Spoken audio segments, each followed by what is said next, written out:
À Grasse, dans les hauteurs silencieuses de la Côte d'Azur, une vieille villa se dresse encore, presque cachée derrière des cyprès immobiles. Ses volets tirés, son jardin envahi d'herbes hautes et ses murs blanchis par le soleil semblent garder un secret lourd, trop lourd pour être dit à voix haute. C'est ici, dans cette maison isolée du quartier de Place Cassier, que Édith Piaf, la voix la plus bouleversante de la chanson française, a rendu son dernier souffle le 10 octobre 1963, à l'âge de 47 ans. Piaf, l'enfant de la rue, celle qui avait soulevé les foules avec La vie en rose, Non, je ne regrette rien, celle dont la voix pouvait briser un cœur puis le reconstruire dans la même note, s'éteint loin de Paris, loin de la scène, loin des projecteurs. Au moment de sa mort, sa fortune réelle, après des décennies de succès, de tournées, mais aussi d'achats impulsifs, de générosité presque dangereuse et de dettes importantes, est estimée à moins de 2 millions d'euros en valeur actuelle. Une somme qui surprend tant son nom évoque une légende, mais qui reflète une vie brûlée trop vite, trop fort. La maison où elle s'éteint porte encore l'empreinte de ses dernières heures. Un lit étroit dans une chambre trop sombre, une table où reposent quelques médicaments, un crucifix accroché au mur, et, dans l'air, cette atmosphère étrange où la douleur et la paix semblent se répondre. Entre la voix immense qui avait conquis le monde et le silence absolu qui règne aujourd'hui dans cette villa abandonnée, une question s'impose, douloureuse, presque murmurée. Comment une légende aussi éclatante peut-elle s'éteindre dans un lieu désormais si immobile? 2. Edith Giovanna Gassion naît le 19 décembre 1915 dans une pauvreté brute presque violente au cœur de Paris. Abandonnée très tôt, ballottée entre une grand-mère tenancière de bordel et une autre qui l'élève dans une misère totale, la petite Edith découvre la vie comme une succession de blessures. Elle grandit dans la rue, chante sur les trottoirs pour quelques pièces. Personne n'imagine encore que cette voix frêle, éraillée, presque douloureuse, bientôt ébranlera le monde entier. À 15 ans, elle chante déjà sur les boulevards parisiens, dans les cafés, dans des cabarets sombres où la fumée étouffe presque les notes. Elle n'a rien, ni argent, ni maison, ni avenir, mais elle possède ce que personne ne peut lui enlever, une voix qui semble venir de l'âme elle-même. Le destin bascule lorsqu'elle est remarquée par Louis Leplay, qui lui donne un nom de scène, la Môme Piaf. Le public tombe immédiatement sous le choc, ce petit corps fragile, ses yeux immenses et cette voix déchirante, vibrante, d'une pureté presque insoutenable. Dans les années 40 et 50, Piaf devient un phénomène mondial. Elle chante Padam, hymne à l'amour, Milord. Elle traverse New York, Buenos Aires, Londres, Montréal. Elle brûle tout, la scène, la vie, l'amour et elle-même. Mais derrière la gloire totale, l'ombre avance. Les amours impossibles, la mort de Marcel Cerdan, les accidents, la dépendance à la morphine, les nuits sans sommeil, les douleurs chroniques. Plus la voix s'élève, plus le corps s'effondre. Édith Piaf est à la fois reine et naufragée. Elle chante comme on saigne. Elle avance comme on tombe. Elle aime comme on se détruit. À la fin des années 50, son corps fatigué ne suit plus, mais sa voix, miraculeusement, reste intacte, comme si la musique était la seule partie d'elle que la vie n'avait pas réussi à briser. Une ascension fulgurante, une gloire mondiale. Et derrière les projecteurs, un autre récit, celui d'une femme qui se consumait en silence. Mais derrière les projecteurs, un autre récit se dessinait. 3. Les dernières années d'Édith Piaf ressemblent à un lent naufrage, un effondrement progressif où la gloire et la souffrance s'entrelacent jusqu'à devenir indissociables. Son corps, usé par les tournées, les accidents, l'arthrite dévorante, l'alcool, la morphine, ne suit plus. Ses mains tremblent, ses jambes la portent difficilement. Chaque respiration semble coûter plus qu'elle ne donne. Elle quitte peu à peu les grandes salles, les projecteurs violents, les hordes de journalistes. Le monde croit qu'elle se repose. La vérité est plus sombre. Piaf se bat pour rester vivante. C'est alors que la maison de Place Cassier, près de Grasse, devient son refuge. Une villa isolée, entourée de cyprès, où le silence remplace désormais le tonnerre des applaudissements. Elle s'y installe avec son dernier mari, Théo Sarapo, beaucoup plus jeune qu'elle. Le couple vit dans un mélange étrange d'amour, d'inquiétude et d'une dévotion presque douloureuse. À Place Cassier, Piaf ne chante plus, ou seulement pour elle-même. Sa voix, pourtant toujours aussi puissante, ne trouve plus la scène pour s'y déployer. Le salon devient son théâtre, un fauteuil, son centre du monde, et la fenêtre, son dernier public. Elle passe des heures à regarder les collines de la Côte d'Azur. Peut-être y voit-elle Paris, Cerdan, les cabarets, les foules, sa jeunesse, ses miracles, ses chutes. Peut-être cherche-t-elle ce qu'elle a perdu, ou ce qu'elle n'a jamais eu. Ses amis proches la visitent, parfois. Ils la trouvent affaiblie, déformée par la douleur. Mais quand elle sourit, quand elle parle, quand elle murmure une phrase, on retrouve encore cette lueur, cette intensité qui avait bouleversé le monde. Le soir, la maison se fige. Théo s'inquiète. Les médicaments se multiplient sur la table de nuit. Piaf lutte, mais elle sait que la fin approche. Elle l'accepte avec une lucidité presque désarmante. Dans cette villa, loin de Paris, loin du tumulte, la légende se retire du monde comme une étoile qui s'éloigne lentement du ciel. C'est dans cette maison que le silence a fini par gagner. Le 10 octobre 1963, la lumière de la Côte d'Azur est étrangement pâle.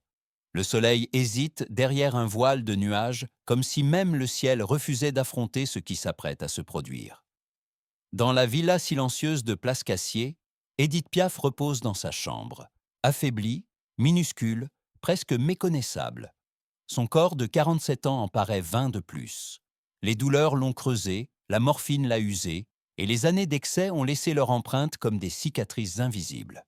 Théo Sarapo, son mari, veille près du lit. Il lui parle doucement, parfois sans réponse. Piaf n'a plus la force d'articuler, mais ses yeux, encore vifs, semblent chercher quelque chose, peut-être un souvenir, peut-être une dernière chanson, peut-être la paix qu'elle n'a jamais vraiment trouvée.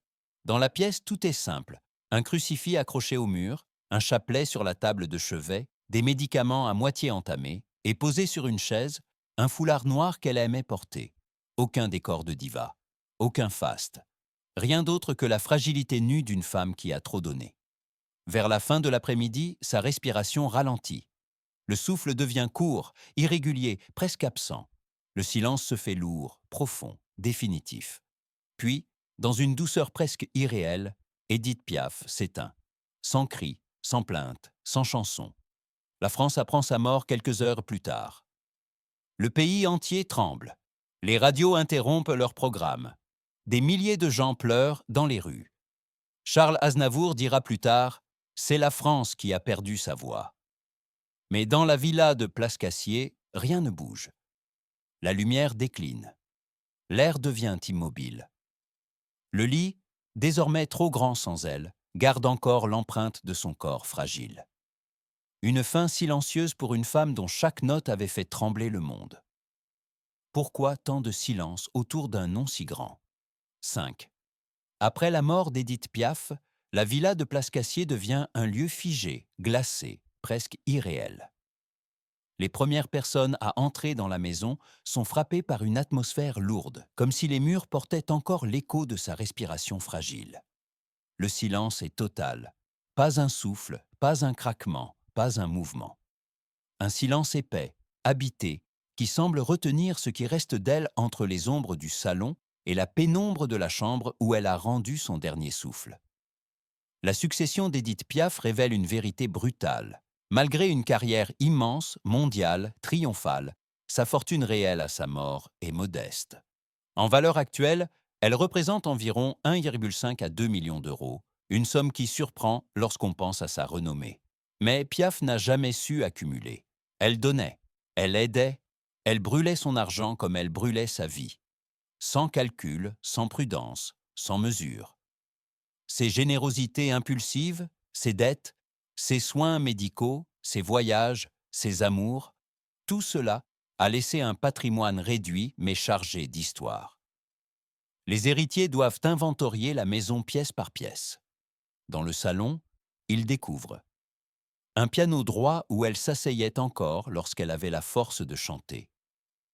Un fauteuil placé devant une grande fenêtre donnant sur les collines. Des disques vinyles empilés dans un coin, certains rayés par l'usage, et une table basse où repose encore un verre d'eau à moitié vide.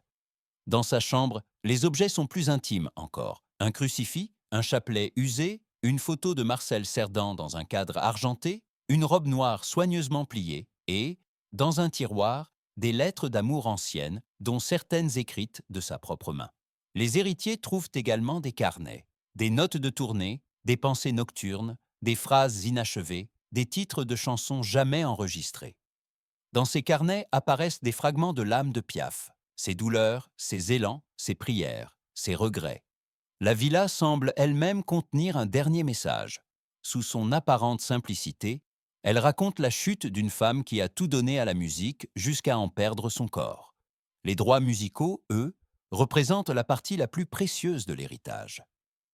Ces chansons continuent de générer des revenus, faibles à l'époque de sa mort, immenses aujourd'hui.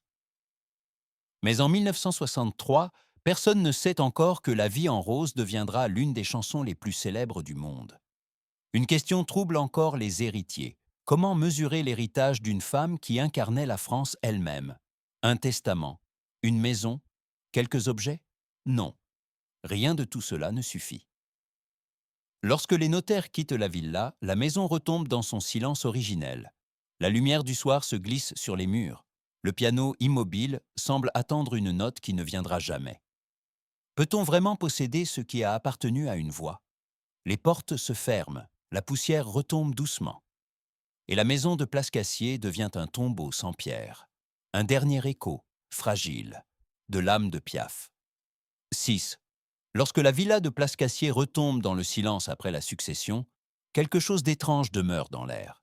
Les murs, pourtant inertes, semblent vibrer encore de cette voix qui avait secoué le monde. On marche dans les pièces comme on traverse une mémoire. Le salon, où la lumière de l'après-midi dessine encore le contour d'un fauteuil vide. La chambre, où l'ombre du lit paraît toujours attendre son souffle. Le couloir, où chaque pas résonne comme une note manquante. Édith Piaf n'a jamais appartenu à un lieu. Elle appartenait à la rue, au public, au cœur brisé qu'elle réconfortait, aux solitudes que sa voix savait comprendre. Son existence entière fut un combat et une offrande. Elle a brûlé sa vie pour que d'autres puissent reconnaître la leur dans ses chansons. Et pourtant, sa mort fut silencieuse, presque secrète, loin des foules, loin des scènes. Une fin modeste pour une femme qui avait vécu avec une intensité dévorante. Aujourd'hui, son héritage ne se mesure ni en millions, ni en biens, ni même en disques vendus.